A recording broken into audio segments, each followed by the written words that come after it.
Sa video ito, tayo ay pupunta sa Infanta, Quezon Province. Ang Infanta ay isa sa mga munisipalidad sa probinsya ng Quezon na may populasyon na 76,186 na tao ayon sa 2020 census. Ang Infanta ay ang pinakamalaking lambanong producer sa probinsya ng Quezon at sila rin ay sagana sa produktong mula sa dagat dahil ang eastern part ng Infanta ay napapaligiran ng karagatan. Tayo ay bumiyahe mula sa Pasig papuntang Tanay, nag-almusal sa La Francos Miranda at binaybay ang walang katapusang kurbada ng Marilake Highway. Nag-overnight sa munting Kubu-Kubu Beach, nag-banana boat, bumili ng sariwang isda, nakakaahon lang mula sa huli. Tara, samahan niyo kami na tuklasin ang probinsya ng Infanta.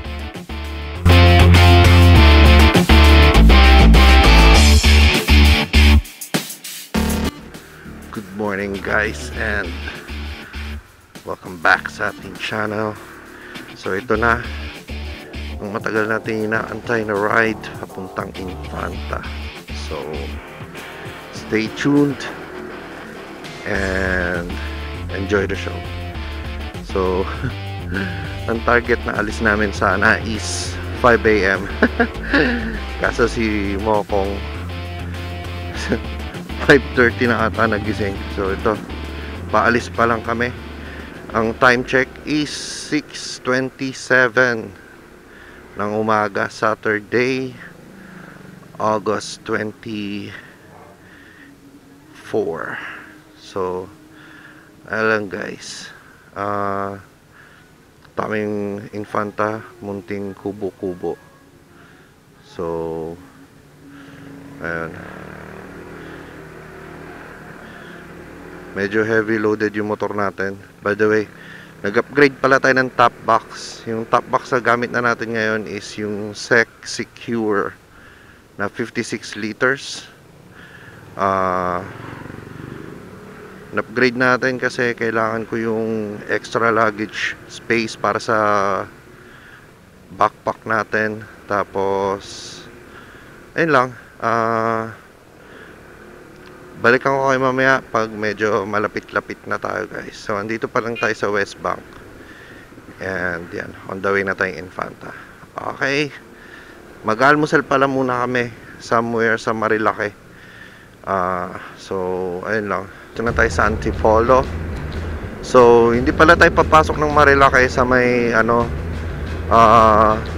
sa Sumulong. So dito tayo dadaan sa may Teresa. Ang labas natin ito is yung bago mag Palo Alto.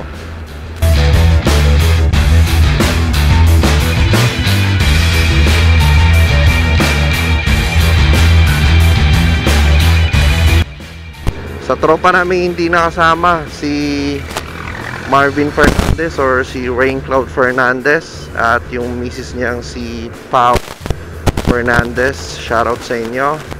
Next time sama na kayo para masaya tayo. Tatlong motor sana tayo ngayon.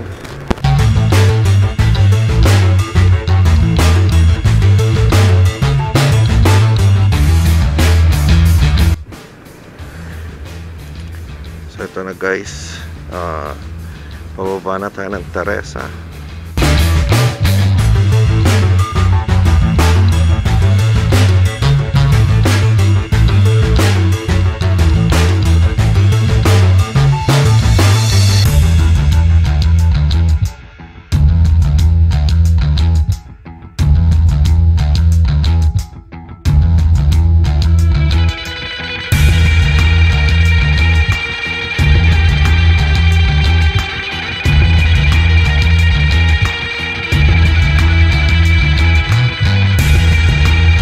Nandito na tayo sa Marilake. So ayan, medyo matraffic at marami ng sasakyan kasi long weekend. So ayun lang guys, sa mga akit ng Marilake, stay safe. And yan, balik ako mamaya. Tuwin lang muna namin itong mag-stop CK or sa Martisem para mag-almusal kasi hindi pa kami nakakapag-almusal. So Ayun lang guys, quick update lang. Balikan ko ulit kayo later.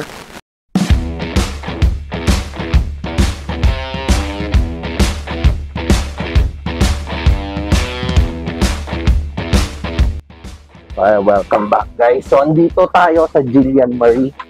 Magbe-breakfast muna tayo. Lalabas tayo doon. So breakfast muna tayo dito sa Gillian Marie. Tapos after natin kumain, diretso na tayo ng Infanta. Yung Marilaki doon.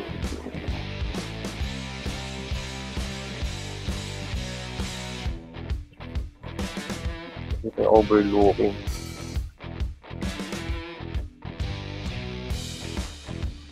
Yan. Lahat tayo dito. Ayan si Mokong TV. Like, share, subscribe nyo yan ha. May gusto ba sabihin sa mga viewers natin, Mokong? Shout out sa inyo lahat. Sana i-like and share nyo yung aming mga videos. Kaya, Thank you. ang ganda ng view guys. Ayan o. May sea of clouds pa doon. La Francos pala to. La Francos, Veranda. Si Chira, yung OBR ni Mokong. At ito yung OBR natin. Yan.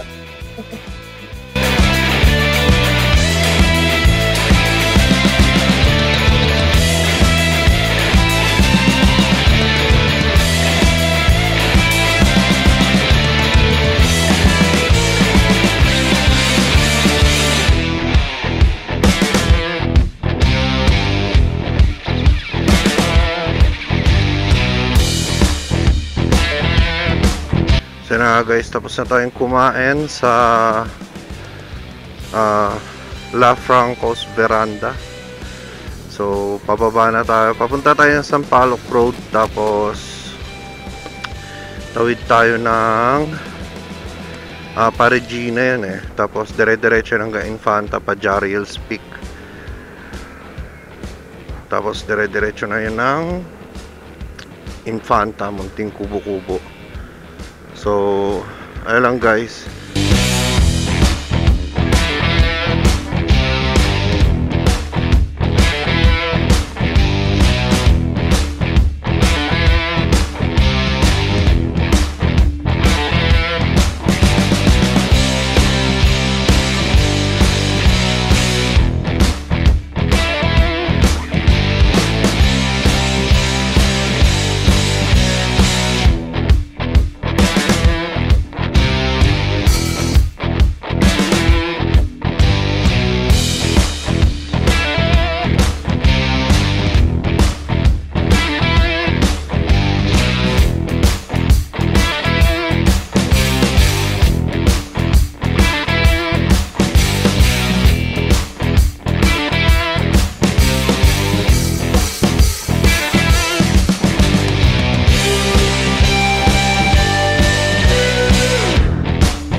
What's up guys? So ito na nga, nakarating na tayo dito sa Infanta, sa Munting Kubo-Kubo. So yan guys, yung ganda ng dagat to. Diba? Yan. So bali ang binayaran namin, ang bayad dito sa pinarkila naming kubo is 3,000. Pero nakuha lang namin siya ng 2,500. Tapos nag-down kami ng 500. Tapos babayaran namin 2,000 na balance pag check out. Tapos, environmental fee na 30 pesos per head. So, apat kami sa 120 pesos siya. Okay, pakaganda rito. Yeah. Diba? So, yun lang guys. Update ko na lang kayo ng mga kaganapan namin dito. Pero, bukas kami mag-check out dito. Bali, supposedly mga 10 to 10 kami sana. 10 a.m. to 10 a.m. Kaso, medyo na-delay kami dahil sa traffic. Mali dinaanan namin, Marilaki kami dumaan. So, Dumating kami dito mga 11:30 bago mag-12. So, ayun guys. Banana boat. Kasama ko pa rin si Mokong. Ay, si Mokong. Mokong. Mainit na ulo niya, napagod sa banking.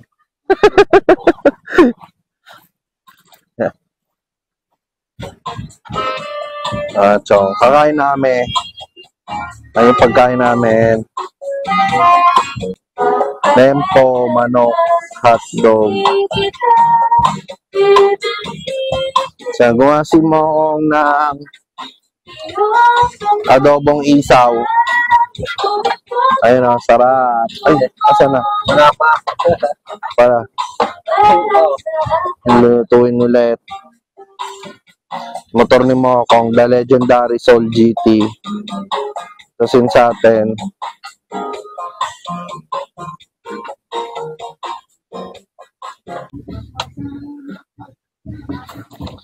Ano? Pampabata. Sarap yung hotdog ng ano? Dali. Sarap naman. Ito, hotdog ng dali to? Dapat din. Parang tender juicy siya, tignan mo. Ano ka? Okay, sir, next ako na. Kahit na ang pambuhamin. Ako lang. That's it. Alis nga. Kain tayo. Ayan.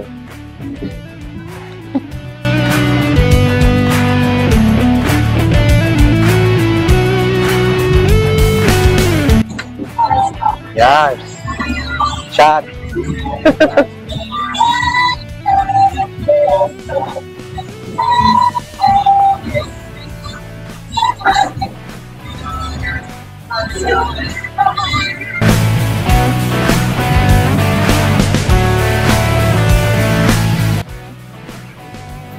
Okay, so time check. Hapon na.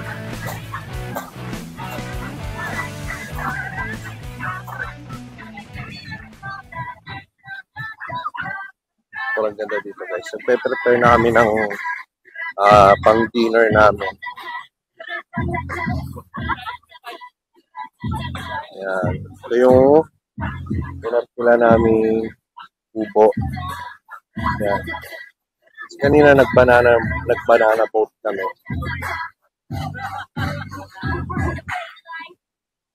Sobrang ganda dito. Okay na rin. Yan, nag-ihaw si Mokong. Ayan o.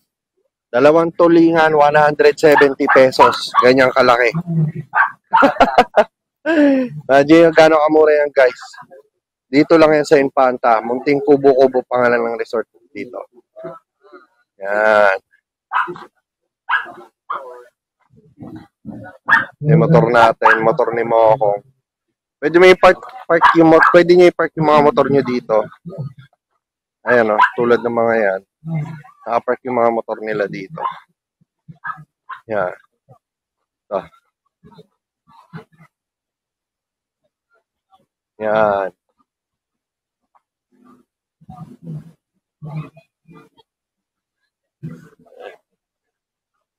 Yan.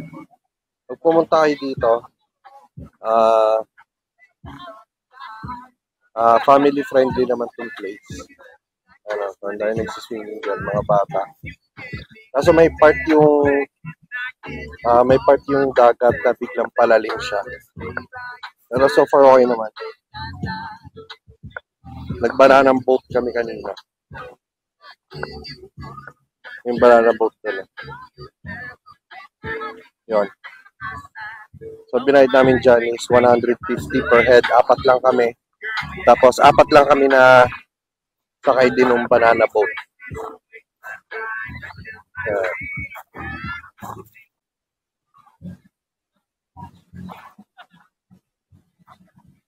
Kasi pala yung mga kabunduan na real. Tapos dito sa kabila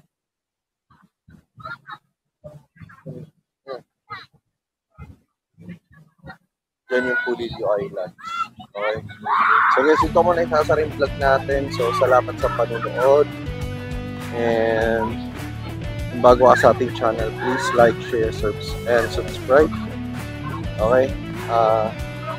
Bukas mag-upload, magre-record ulit tayo para sa day 2 natin dito sa Infanta, Munting Kubo. Alright? See you!